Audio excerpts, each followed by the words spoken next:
तो दोस्तों कैसे हो आप लोग। उम्मीद करते हैं आप सब बढ़िया होंगे और अपनी तैयारी भी जोर से कर रहे होंगे, क्योंकि एक ही महीना आपके पास समय है। अब इसी समय में आपको सब कुछ पढ़ना है। तो आइए बढ़ते हैं अपने इस कार्यक्रम की तरफ। और आपको आज हम भाग 2 लेकर के आए हैं, जिसमें टॉप 10 मोस्ट इंपॉर्टेंट क्वेश्चन है for UP triple SC PET 2022 के एग्जाम के लिए। तो जिन्होंने फॉर्म डाल दिया है अच्छी बात है, जिन्होंने नहीं डाला है तो डाल दें और तैयारी में लग जाएं। ये दूसरा भाग है और पहला भाग आप सबको हम कल दे चुके हैं। जिन्होंने उसको नहीं देखा है तो प्लीज पहले उसको देख भी लेना और फिर जो है यहां पर इसको भी देख लेना। तो देखिए पहला क्वेश्चन आज लेकर के आए हैं, मोहनजोदड़ो में कौन सी संरचना मिली है जो सबसे महत्वपूर्ण है। आपकी स्क्रीन पर 4 ऑप्शन दिख रहे होंगे। पहला है महास्नानागार, दूसरा है टावर और तीसरा है महल और चौथा है मंदिर। हम आपको तरीका भी बताएंगे जिससे आप लोग कम से कम जो है जो बिल्कुल नहीं हो सकते हैं उनको आप अलग कर दें, फिर जो बच जाते हैं उनमें आप अपनी सूझबूझ लगाएं। जैसे मोहनजोदड़ो में कौन सी संरचना नहीं मिली जो सबसे महत्वपूर्ण है। पहली बात तो मंदिर, मंदिर से कोई मतलब ही नहीं था उन दिनों, ठीक। तो यहां पर मंदिर हटा दीजिएगा क्योंकि ये इतना इंपॉर्टेंट नहीं है। अब यहां पर टावर, टावर से भी कोई मतलब नहीं है, इसको भी आप हटा दीजिए। रह जाता है महल और महास्नानागार। तो महल का भी जैसा कोई वहां पर चर्चा नहीं था उस टाइम पर वैदिक सभ्यता में, और सिंधु सभ्यता आप बोलो चाहे वैदिक सभ्यता बोलो या सैंधव सभ्यता बोलो, उस टाइम का ही ये सब टाइम पीरियड है मोहनजोदड़ो। अब एक मूवी भी आई थी मोहनजोदड़ो, आपने शायद देखी होगी, ऋतिक रोशन की है। अगर आपने वो देखी है तो आपको पता चल जाएगा। महास्नानागार वहां पे था, क्या था, महास्नानागार था। तो आपका जो क्वेश्चन नंबर जो है इस एक का जो है कौन सा सही हो जाएगा, एक का आपका सही होगा ये ए वाला ऑप्शन। तो ए वाला ऑप्शन हम जो है इसको सही करते हैं, महास्नानागार। तो अब इसके बारे में कुछ चीजें आपके लिए हम लाए हैं, उन पर भी आपको डिस्कस करवाते हैं ताकि आपको पता चल जाए और भी। तो मोहनजोदड़ो से जुड़ी हुई कुछ और बातें आपकी स्क्रीन पर मैं रख रहा हूं। मोहनजोदड़ो का शाब्दिक अर्थ होता है मृतकों का टीला। तो ये काफी बार पूछा गया है सिंपल तरीके से, चाहे वो आप रीजनिंग में ही ले लो, सिंपल वहां पर शब्द रख दिए जाते, वहां पर आ जाता है इनमें किनका जो है क्या अर्थ है। तो यहां पर मृतकों का टीला मोहनजोदड़ो को बोलते हैं। एक ये भी आपका प्रश्न बन जाएगा। वहीं मोहनजोदड़ो सिंधु सभ्यता के प्राचीन बड़े नगरों में से एक था और वहां से प्राप्त महास्नानागार सिंधु सभ्यता की सबसे महत्वपूर्ण इमारत है और इसका उपयोग संभवतः अनुष्ठान क्रियाकलापों के लिए किया जाता था। अब मैं आपको याद दिलाऊं, मोहनजोदड़ो अगर आपने मूवी देखी है ऋतिक रोशन की तो उसमें एक स्नानागार था खूब बड़ा सा, उसी में आप देखते हो वहां पर एक जो नर्तकी की जो है, नर्तकी की जो मूर्ति है उसको भी उसी में वो डालते हैं और आपने वो सब देखा होगा। उसमें पूजा जो हो रही होती है, खूब गाना हो रहा होता है उस टाइम पर, यानी उनका एक कार्यक्रम हो रहा होता है। जो भी उनके अनुष्ठान क्रियाकलाप कार्यक्रम होते थे बढ़िया जो है सांस्कृतिक वाले उस टाइप के, तो उसी में उपयोग होता था इसी स्नानागार का। तो बहुत ही बड़ा स्नानागार है, तो इसके बारे में आपको ध्यान रखना है। मोहनजोदड़ो उसमें क्या मिला था, महास्नानागार, बहुत बड़ा, अब तालाब जैसा होता है। अब देखिए यहां पर अब अगला क्वेश्चन आपकी स्क्रीन पर हम लेकर के आ चुके हैं और क्वेश्चन है कि नंबर दूसरा, खिज्र खान निम्नलिखित में से किस राजवंश से संबंधित था। तो अब आप लोगों को यहां पर बताना है कि जो खिज्र खान है वो किस राजवंश से जुड़े हुए हैं। तो यहां पर ऑप्शन में आपके सामने है गुलाम वंश, दूसरा है खिलजी वंश, तीसरा है सैयद वंश और चौथा है शाह वंश। अब देखिए इस ऐसे क्वेश्चनों को आप, फिर वही बात मैं दोहराऊंगा कि कैसे कौन से जो बिल्कुल नहीं हो सकते हैं उनको आप पहले जो यहां पर तलाशिए। जैसे आप यहां पर देखेंगे अगर, तो गुलाम वंश के दो संस्थापक थे वो तो कुतुबुद्दीन ऐबक थे, ठीक। तो गुलाम वंश तो खिज्र खां हो ही नहीं सकते। अब देखिए यहां पर खिज्र खां खिलजी वंश क्या ये हो सकते हैं, तो आप कहेंगे ये भी नहीं हो सकते। एक शाह वंश है, ये भी खिज्र खां नहीं है। तो सैयद जो वंश था उससे जुड़े हुए आपके कौन थे, उससे जुड़े हुए आपके खिज्र खां थे। तो जब भी खिज्र खां आए तो समझ जाना खिज्र खां सैयद वंश से जुड़े हैं। और एक बात बता दूं, इसके संस्थापक भी हैं, तो आपको याद रखना है। अब आपको हम बताते हैं कुछ वंशों के बारे में, जो भी राजवंश उस टाइम पर चल रहे थे आपके मध्यकालीन युग में, तो उस टाइम पर आपको बताते हैं क्या क्या था। तो देखिए खिज्र खां दिल्ली सल्तनत के, आपको बता दें कि दिल्ली सल्तनत के सैयद वंश का एक संस्थापक था, जो 1414 ईस्वी में खिज्र खां ने दिल्ली की सत्ता पर कब्जा कर लिया था। तो खिज्र खां किससे जुड़े हैं, सैयद वंश से जुड़े हैं और 1414 में उन्होंने जो है खिज्र खां ने दिल्ली की सत्ता पर कब्जा कर लिया था। अब बात करते हैं कुछ वंशों के नाम, और आप ताकि उनको नोट कर पाए स्क्रीनशॉट ले लें, जो भी आपको पसंद हो वो ऐसा आप कर सकते। तो अब आपके सामने कुछ राजवंशों के नाम हैं, जिनमें से पहला देख रहे हैं गुलाम वंश, जो कि 1206 से लेकर के 1290 तक रहता है।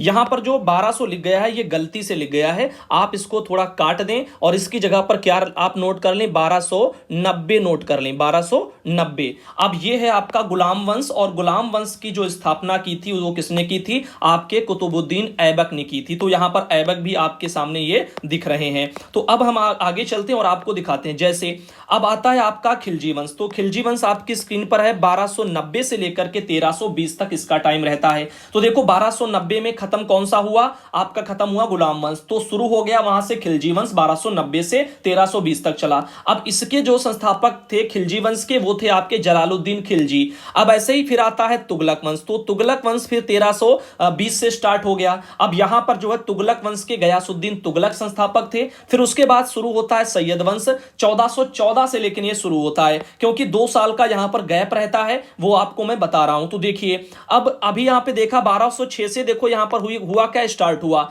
अब 1290 तक चला गुलाम वंश, और फिर 1200 ये 90 से आप देख रहे हैं फिर स्टार्ट हो जाता है खिलजी वंश। 90 से लेकर के ये कब तक चलता है, 1320 तक चलता है। फिर 1320 से आपका ये स्टार्ट हो जाता है तुगलक वंश, और ये 1412 तक चलता है। अब 1412 के बाद 2 साल का गैप रहता है, और फिर 1414 से स्टार्ट हो जाता है आपका सैयद वंश, और ये चलता है 1451 तक। और उसके बाद में 1451 के बाद फिर आपका आ जाता है लोधी वंश, जो कि 1451 से चलता है 1526 तक। अब फिर 1526 से जो है मुगल वंश स्टार्ट हो जाता है, और 1557 तक ये चलता है। और मुगल में जो है वहां पर बाबर फेमस है, मुगल के संस्थापक कौन थे, बाबर। तो अब इस तरह से मैंने आपको बता दिया कि कैसे आप सीक्वेंस से याद रख सकते हैं, जब एक खत्म होता है तो दूसरा शुरू होता है। लेकिन जो ध्यान देने लायक बात है वो आपके सामने क्या है कि यहां पर एक जो ऐसा है, तुगलक आपका 1412 में खत्म हो रहा, लेकिन स्टार्ट कब हो रहा है, आप देखिएगा सैयद वंश 1414 से, यानी 12 में तुगलक समाप्त हुआ, लेकिन सैयद की स्टार्टिंग उसके 2 साल बाद हुई 1414 से 1451 तक। और सैयद वंश के आपके खिज्र खान हैं, तो यानी खिज्र खान को बोलते हैं। तो अभी क्वेश्चन में आपने देखा था कि सैयद जो खिज्र खान किससे संबंधित है, तो सैयद वंश से। अब देखिए लोधी वंश फिर रहता है 1451 से 1526 तक।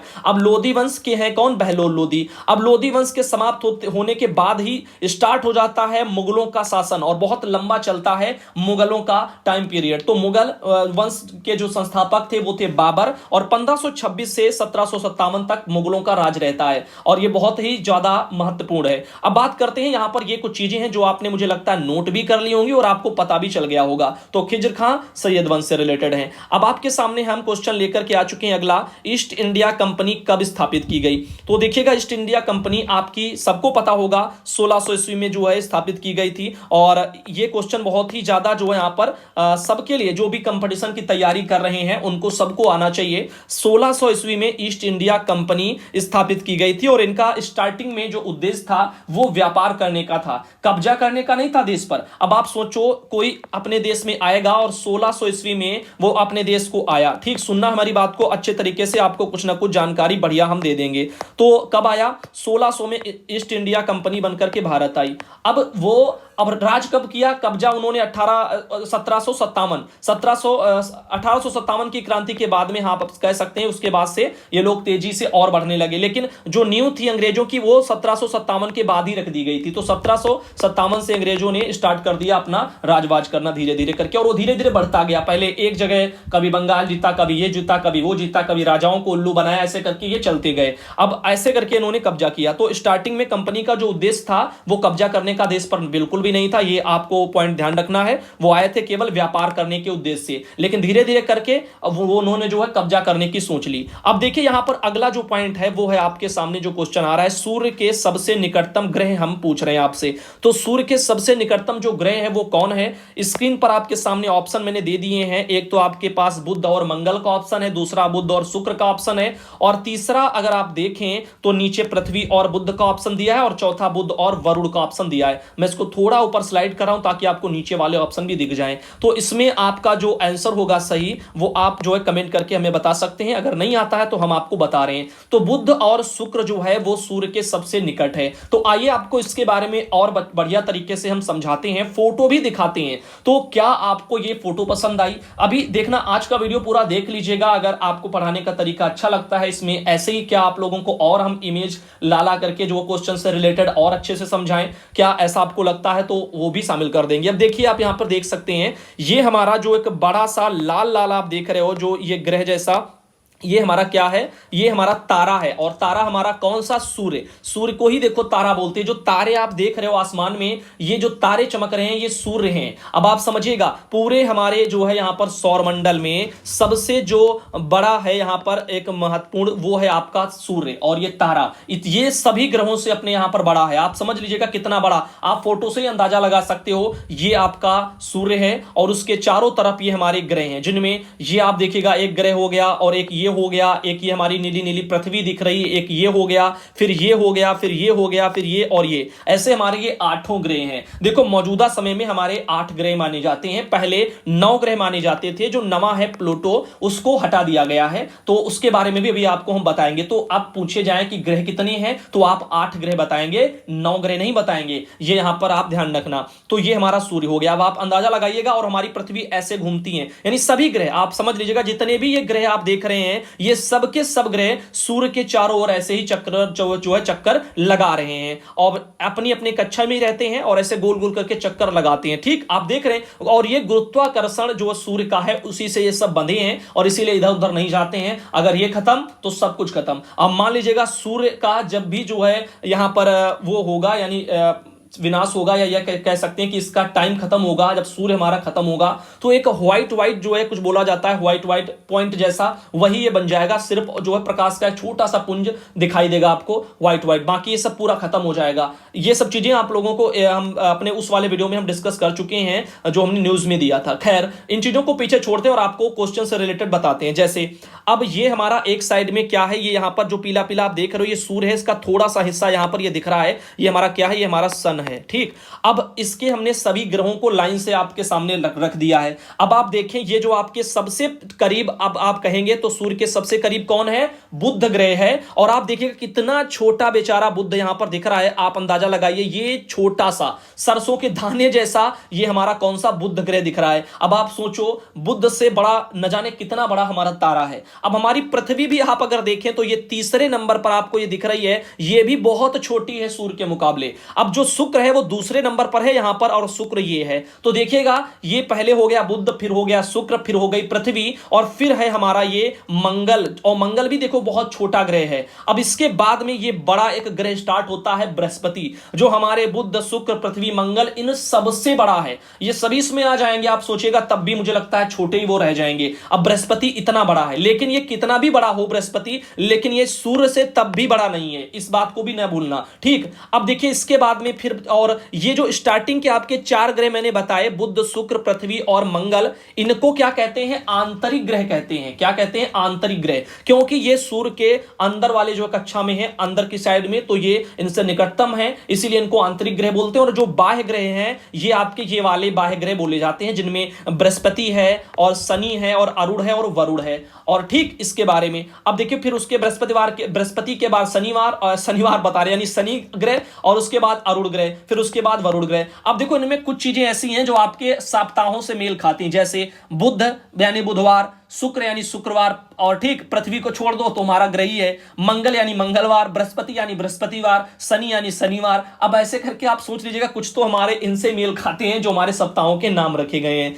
अब देखो, यहां पर कुछ और भी पॉइंट इन्हीं चीजों से जो है टॉपिक से बनते हैं, उन पर भी हम चर्चा करेंगे। आपकी स्क्रीन पर हम दिखा रहे हैं सभी ग्रहों के रंग याद करने की ट्रिक। तो आइए, ट्रिक तो बात छोड़ दीजिएगा, हम आपको डायरेक्ट बताते हैं। देखो, ट्रिक चाहो तो आप ट्रिक का इस्तेमाल करो, लेकिन हमारा मानना यह है, देखो सबका अपना अपना अलग नजरिया होता है। हमारा मानना है ट्रिक विक सब बेकार हैं। जितना आप ट्रिक को याद करने के लिए उसको ट्रिक को भी तो याद रखोगे, तभी तो वो चीज याद होगी। और ट्रिक आप कैसे अप्लाई कर रहे हो, उस प्रक्रिया को भी याद रखोगे। ठीक, तो यहां पर कंफ्यूजन होगी। आप डायरेक्ट चीजों को याद रखें, डायरेक्ट आप 1 बार पढ़ें, 10 बार पढ़ें, 20 बार पढ़ें, 50 बार पढ़ें, वो चीज आपके दिमाग में छप जाएगी। क्या आपने ABCD या छोटा बड़ा या 1 2 3 वाली गिनतियां, ये सब क्या आपने इनको किसी ट्रिक ट्रिक के जरिए याद रखा है, सोचिए ना। तो आपने इनको ट्रिक से तो याद नहीं किया, अब क्या ये जीवन में आप कभी भूल जाओगे? कभी आप नहीं भूलोगे। क्यों? क्योंकि इसको आपने बहुत ज्यादा बार किया है। जो चीजें 60 से 65 या 70 बार की जाती हैं, यानी एक बार कोई पढ़ता है ना भी चाहो आप, तब भी वो चीज आपको याद हो जाएगी, ये गारंटी है। ये यहां पर चीजें साइंटिफिक तरीके से हैं। अब देखिए, पृथ्वी, पृथ्वी को हम क्या कहते हैं? नीला ग्रह कहते हैं। और ये क्यों कहते हैं? क्योंकि जल है पृथ्वी पर, इसलिए जल के कारण इसको नीला ग्रह बोलते हैं। अब आसमान से अगर आप देखें, स्पेस, अंतरिक्ष से, तो हमारी पृथ्वी नीली नीली दिखाई देगी। वहीं बृहस्पति जो आपका जुपिटर है, और उसको क्या कहते हैं? उसको कहते हैं पीला ग्रह। ठीक, अब SO2 के कारण वहां पर उसको पीला बोला जाता है। ठीक, अब देखो, पृथ्वी बहुत से लोग नहीं जानते होंगे, क्योंकि बहुत से लोग हो सकता है ना भी जानते हो। तो पृथ्वी यानी अर्थ, बृहस्पति यानी जुपिटर, ऐसे शुक्र, जो बुध के बाद में शुक्र आता है, तो शुक्र जो है वेनस इसको बोलते हैं, और चमकीला ग्रह इसको कहा जाता है। यहां पर वेनस नहीं दिया जाएगा, हो सकता है वेनस दिख दे, लेकिन बोलेंगे क्या इसको? चमकीला ग्रह कौन सा है? तो शुक्र है चमकीला ग्रह, और ये गर्म बहुत ज्यादा है शुक्र, इसीलिए इसको चमकीला बोला जाता है, गर्म होने के कारण। अब शनि देखो, शनि को जो है काला ग्रह बोलते हैं, और यहां पर N2 के कारण बोलते हैं, नाइट्रोजन के कारण इसको बोलते हैं, N2 वगैरह यहां पर लिखा गया है। और मंगल वगैरह को लाल ग्रह बोलते हैं, और आयरन ऑक्साइड के कारण इसको लाल बोलते हैं, और जो अरुण है उसको हरा बोलते हैं, मीथेन के कारण इसको हरा बोलते हैं। तो ये कुछ चीजें हैं जो आपको याद रखनी है। अब क्वेश्चन कुछ और भी बनते हैं, जैसे सुबह का तारा शुक्र को बोला जाता है, शाम का भी तारा शुक्र को बोला जाता है। ऐसे ही जो है बहन का तारा बोले, ऐसे ही कुछ बोले जो बहन से रिलेटेड है शब्द, वो भी इसी को बोला जाता है। अब देखिए, पृथ्वी को नीला ग्रह बोला जाता है, सबसे छोटा ग्रह बुध को बोला जाता है, और सबसे जो विशाल काय जो ग्रह है वो कौन सा है? बृहस्पति है। अब देखो, सूर्य थोड़ी विशाल काय आप बोलेंगे, क्यों? क्योंकि सूर्य तो हमारा तारा है, ये ध्यान रखना, सूर्य हमारा तारा है, और जो आपके जो मैंने ग्रह बताया 8, वो आपके ग्रह हैं, और ग्रहों के उपग्रह भी होते हैं। जैसे पृथ्वी का उपग्रह कौन सा है? चंद्रमा। चंद्रमा कोई ग्रह नहीं है, चंद्रमा पृथ्वी का उपग्रह है। ठीक, सैटेलाइट बोलते हैं। अब ऐसे ही चीजों को आपको ध्यान रखना है। लाल जो ग्रह है वो मंगल को कहते हैं, बौना ग्रह प्लूटो को कहते हैं। इससे पहले आइस जो है प्लेनेट भी के नाम से जाना जाता था, बाद में जो इसको हटा दिया गया है। तो शुक्र को जो है बहन भी बोला जाता है, शुक्र ग्रह है उसको बहन वगैरह ग्रह ऐसे करके बोलते हैं।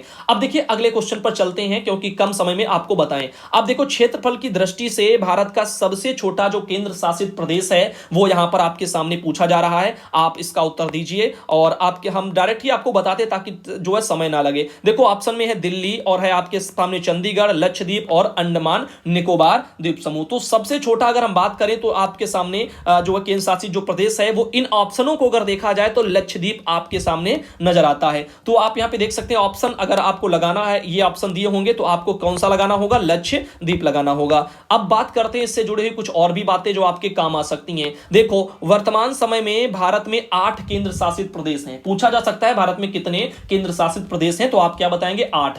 अब यहां पर जो भी है विकल्पों में से सबसे छोटा जो मैंने आपको बताया कौन सा जो केंद्र शासित प्रदेश था, तो लक्षद्वीप था। इसका क्षेत्रफल केवल 32 वर्ग किलोमीटर है। कितना? केवल 32 वर्ग किलोमीटर। अब आप सोचिए कितना छोटा है। अब 8 केंद्र शासित प्रदेशों के मैं आपको नाम भी बता दे रहा हूं, ताकि आप चाहो तो याद कर पाओ। पहला दिल्ली आपके सामने है। ठीक, दिल्ली के जो है केंद्र शासित प्रदेश में आता है। चंडीगढ़ है, लक्षद्वीप है, और आगे आप लोगों को बताते हैं, अंडमान निकोबार द्वीप समूह है, दादर नगर हवेली है, एवं दमन दीव है, पांडिचेरी है, जम्मू कश्मीर है, और लद्दाख है। ये आपके जो है यहां पर केंद्र शासित प्रदेश बोले जाते हैं। अब आगे चलते हैं। अब देखिए, क्षेत्रफल के हिसाब से भारत का सबसे छोटा राज्य अगर पूछा जाए, तो आप क्या बताएंगे? गोवा बताएंगे। तो गोवा जो राज्य है, गोवा केंद्र शासित प्रदेश नहीं है, गोवा राज्य है। तो आपका जो गोवा राज्य है भारत में, वो क्षेत्रफल की दृष्टि से, क्षेत्रफल को बोला जाता है जगह, जैसे स्थान, जैसे मान लीजिए भूमि आप समझ लो। अगर नहीं समझ में आता क्षेत्रफल क्या होता है, यानी कहते हैं ना किसी चीज का क्षेत्रफल निकालो, या आप अपना खेत पर गए, इतना इसका क्षेत्रफल, इतने एरिया, इसका एरिया कितना है, तो ऐसे करके क्षेत्रफल अगर हम देखें, यानी कितना बड़ा है। ठीक, इस हिसाब से आप समझ सकते हो कि कहां कितनी ज्यादा जमीन है, कितना बड़ा है। क्षेत्रफल की दृष्टि से सबसे छोटा जो है वो गोवा है, और सबसे बड़ा कौन सा है? बड़ा है राजस्थान है। तो अगर बड़ा पूछा जाए तो राजस्थान, और छोटा पूछा जाए क्षेत्रफल की दृष्टि से, तो आप क्या बताएंगे? गोवा। अब इसी तरीके से अगर हम बात करें राजस्थान, जो कि सबसे बड़ा है क्षेत्रफल की दृष्टि से, इसका जो है 3,42,239 वर्ग किलोमीटर जो है यहां पर इसका जो है एरिया है। आप समझ लीजिए कितना बड़ा है। राजस्थान सबसे बड़ा है अपने भारत देश में। अपने भारत देश की बात कर रहा हूं, विदेशों की बात नहीं कर रहा हूं, भारत देश में मैं राज्य की बात कर रहा हूं, राजस्थान की। यह सबसे बड़ा क्षेत्रफल की दृष्टि से राज्य है अपने भारत का। अब सबसे छोटा गोवा हो गया। अब हम बात करते हैं जैसे क्षेत्रफल के हिसाब से सबसे बड़ा अगर हम देश आपसे पूछें तो आप क्या बताएंगे? रूस बताएंगे। जो रूस है, अभी रूस और यूक्रेन के बीच में आप देख रहे हैं युद्ध चल रहा है, तो जो यूक्रेन है वो छोटा सा है, अब रूस बहुत बड़ा है। आप सोच नहीं सकते, जैसे कि आप किसी भी जो है देश को उठा लो, उनमें कई कई देश आ जाएंगे, इतना बड़ा रूस है, आप समझ लीजिएगा। तो रूस के पास बहुत ज्यादा जमीन है, क्षेत्रफल की दृष्टि से सबसे बड़ा रूस ही देश है। अब देखिए क्षेत्रफल के हिसाब से भारत का अगर पूछा जाए कौन सा स्थान है, तो हमारा भाई भारत जो है 7वें स्थान पर आता है क्षेत्रफल की दृष्टि से। तो ध्यान रखना, अगर भारत का क्षेत्रफल की दृष्टि से विश्व में अगर पूछा जाए स्थान, तो 7वां स्थान है। ठीक, अब बात करते हैं हम छठे क्वेश्चन की। तो जो छठा क्वेश्चन है वो आपके सामने है, यदि पृथ्वी पर कोई वायुमंडल नहीं होता तो आकाश हमें कैसा दिखाई पड़ता?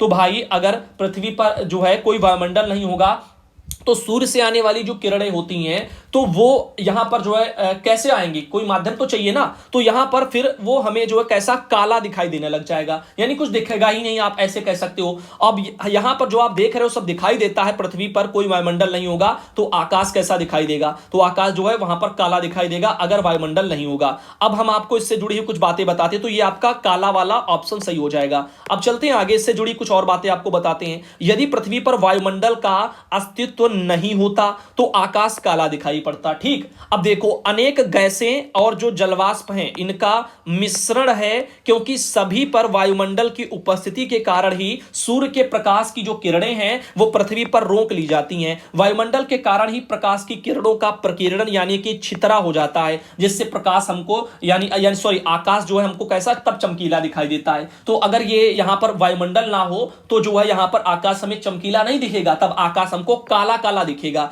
तो इसीलिए जो यहां पर वायुमंडल में हमारे जो गैसें हैं यानी वायुमंडल जो है आप कह सकते हो, और वायुमंडल अपने आप में ही थोड़ी वायुमंडल होता है, इसमें गैसें ही भरी हैं। ठीक, सबसे ज्यादा नाइट्रोजन है 78%। तो ऐसे करके बहुत सारे क्वेश्चन बन जाते हैं। अब देखिए मानव रुधिर से जुड़ा हुआ मैंने क्वेश्चन आपके सामने जो रखा है, मानव रुधिर का पीएच लगभग कितना होता है? पीएच मान ये जो है आप लोगों को थोड़ा थोड़ा पता होना चाहिए। तो यहां पर आप देख सकते हो 7.4 होता है मानव का पीएच मान। ठीक, मानव के रुधिर का कह सकते हैं। तो मानव रुधिर यानी कि ब्लड, यानी कि मैं खून यानी रक्त की बात कर रहा हूं। मानव रुधिर, रुधिर को रक्त ब्लड खून ऐसे बोलते हैं। ठीक, तो ये 7.4 होता है। अब इससे जुड़ी मैंने आप लोगों को कुछ लाइनें लिख दी हैं कि मानव रुधिर का जो पीएच मान है वो 7.4 जैसा कि मैंने बताया होता है। और पीएच मान किसी विलयन की अम्लता या क्षारीयता की जो है एक माप होती है। ठीक, अब यहां पर देखो चीजें जो है यहां पर आप लोगों को पूछी जाएंगी, अम्ली कौन सी है, क्षारी कौन सी, इसका इतना ये होगा तो वो क्या होगा, ऐसे करके क्वेश्चन बनते रहते हैं। सब तरह के क्वेश्चन आपके सामने लेकर के हम आते रहेंगे। अब देखिए 8वां क्वेश्चन, राज्य का कार्यकारी प्रमुख कौन होता है?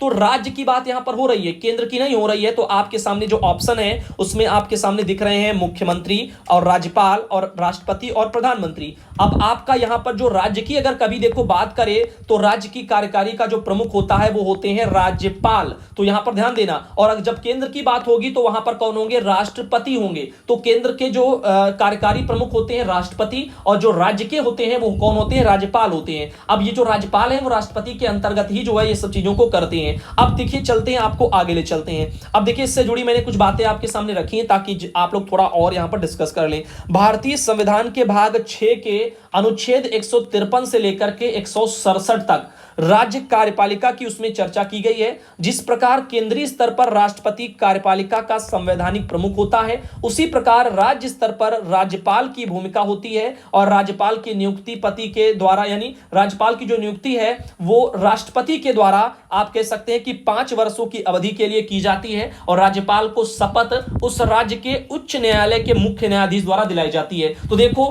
राज्यपाल की नियुक्ति कौन करता है? तो राज्यपाल की नियुक्ति जो है राष्ट्रपति के द्वारा की जाती है। और कितने वर्षों के लिए? 5 वर्षों के लिए। साथ ही देखो राज्यपाल को शपथ जो है कौन दिलाता है? तो उसी राज्य के जो उच्च न्यायालय हैं उनके जो मुख्य न्यायाधीश हैं वो उनको शपथ दिलाते हैं राज्यपाल को। ठीक, इस तरह से आपको ध्यान रखना है।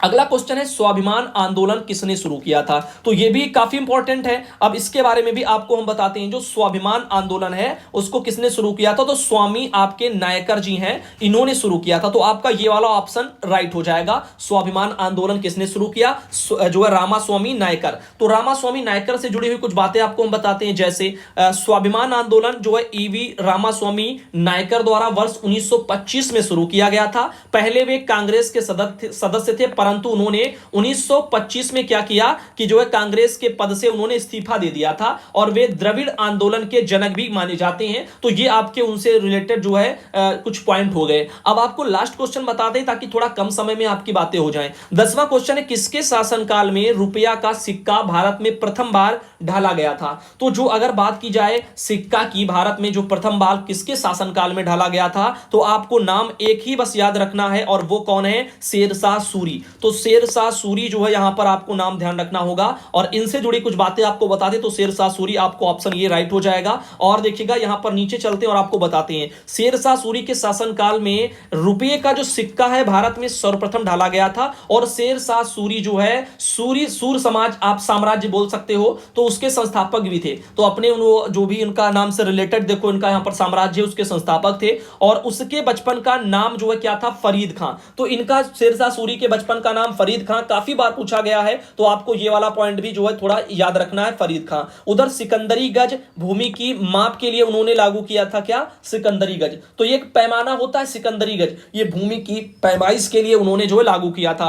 अब यहां पर कबूलियत व पट्टा प्रथा का स्टार्टिंग भी इन्होंने किया। पट्टा प्रथा जो आप देख रहे हो ना, इनके पट्टा हो रहे, गरीबों के पट्टा हो रहे, उधर जमीन, जब पट्टा क्या होता है? जमीन दी जाती है, जिनके पास कुछ नहीं होता उनको उनके पट्टा हो जाते हैं, उनको जमीन दे दी जाती है जो भी ग्राम समाज में सरकार के अंडर जमीन है। तो ऐसे पट्टा प्रथा उन्होंने स्टार्ट की थी। अब डाक प्रथा जो चल रही है वो भी इन्हीं की देन है, तो डाक प्रथा का भी शुभारंभ इन्होंने ही किया था। ठीक, अब ये कुछ पॉइंट हो गए आपके। अब देखिएगा आज का जो ये वीडियो रहा वो आपको कैसा लगा। मैं हूं सुधांशु पटेल और आपने देखा है यूपी ट्रिपल एससी पीटी 2022 के लिए टॉप 10 मोस्ट इंपॉर्टेंट क्वेश्चंस आपके सामने मैंने आज पार्ट 2 रखा है। उम्मीद है पार्ट 1 आपने देखा होगा, अगर नहीं देखा तो उसको देखिए। अब दिन पर दिन हम जो भी आपको वीडियो देंगे उनमें कोई ना कोई सुधार करते जाएंगे, ठीक? तो आपको बढ़िया से बढ़िया कंटेंट देंगे हम। उम्मीद करते हैं ये वाला वीडियो आपने पूरा एंजॉय किया।